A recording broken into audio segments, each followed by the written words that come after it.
First of all, I want to thank you all for being here today. It's important for us at the Sheriff's Office to get information out to the public and to the community when something of importance like this happens that affects so many people.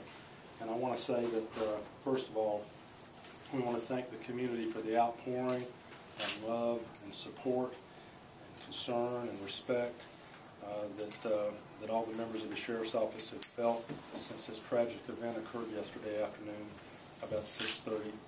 The response has been absolutely overwhelming. It's important for us to feel that concern from the public because we are public servants and are out there doing what we do to protect the community. And their concern lets us know that they appreciate what we do for them every day. Our main concern right now is for the family of Deputy David White, who was killed in the line of duty last night, and for the full and total recovery of Deputy Matt Hamlin. I will tell you that Deputy Hamlin is doing remarkably well, considering the injuries that he received last night in that gunfight. He was alert and talking with me last night at about 1 o'clock in the morning. I visited him in his hospital bed.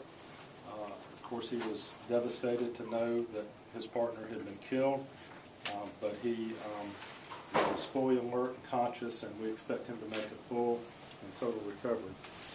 He did suffer a very serious wound in his left arm that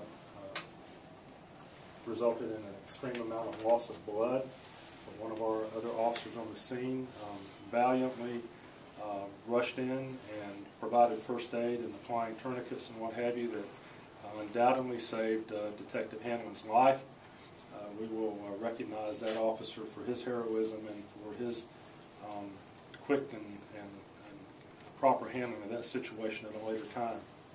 Had it not been for that, this tragedy would have been compounded even more so. The bonds that form between the law enforcement officers in the field out there really can only be compared to those formed by soldiers experiencing combat situations. It's unique to this line of work, and I think most citizens and average people don't understand the kind of relationship that law enforcement officers build amongst themselves when they work out there together. And when one officer is killed, it affects everyone so profoundly and so deeply.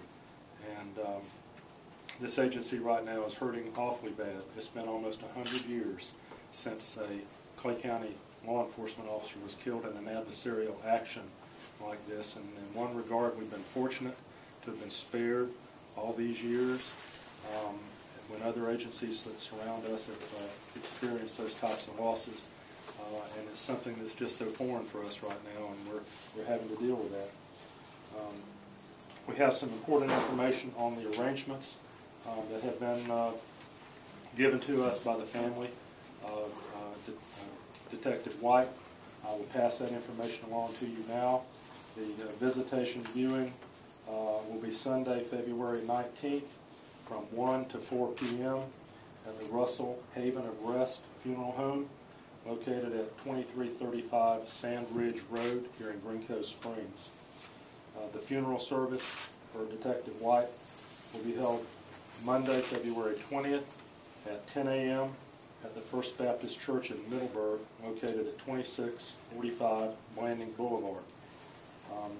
Interment will be after the service at the Russell Haven of Rest Funeral Home and cemetery located at 2335 Sand Ridge Road. The family of Detective White are intensely personal people. They have requested that they be allowed to grieve privately as much as possible. We're going to ask that the media respect the family's requests. They're asking that no cameras be allowed in the service. And we'd ask that the media allow the family to express their grief personally and privately amongst themselves. They're very adamant about that. And while we understand the public's interest in this whole matter, and they want to help as much as they can. Our first concern is with the family and making sure that their wishes are kept up. We also are able to, I know there are a lot of questions right now about the people involved and responsible for this, and we were able to identify the individual that was killed last night by our deputies after he had shot Deputy White, and he's identified as Ted A. Tilley, T-I-L-L-E-Y. I think we have a packet that we're going to release to you with a photograph of the suspect along with his prior arrest history. I think this individual, as you'll see, is an actual menace to society. He had many prior arrests, but none of them for what we call very serious violent felonies. He's one of these individuals that many times our legislature saying we don't need to incarcerate all these type of folks, and my feeling is if he'd been incarcerated where he belonged, maybe our officer might be alive today. I think you'll see from his history he was just in trouble one time after another, and it's one of those things where our system sort of fails to deal adequately with people like that and should be in jail. There was 5 other people present last night. One other person has been arrested, and he was a 16-year-old juvenile who is charged with a felony. His name is Jerry Fred Daniels. He's 16 years of age. He was charged with possession of a controlled substance without a valid prescription. He was part of the group of people that were inside the house. There were 2 other males and 2 other females. And all I'm permitted to reveal to you at this time right now is that part of the investigation has been turned over to the Florida Department of Law Enforcement and the State Attorney's Office. They are the law enforcement agency conducting the investigation into charges, if any, that any of those other individuals might be exposed to. The Special Agent in charge of the FDLE office in Jacksonville, Dominic Pape, has asked that any inquiries about that investigation be referred to their public information officer through FDLE. We stand ready and available to assist FDLE in any way possible for their investigation. They're handling the officer-involved shooting part of it and the possible criminal charges, if any, that may result from the fact that these individuals were in this house cooking this meth lab. There was an active meth lab in operation inside of the house.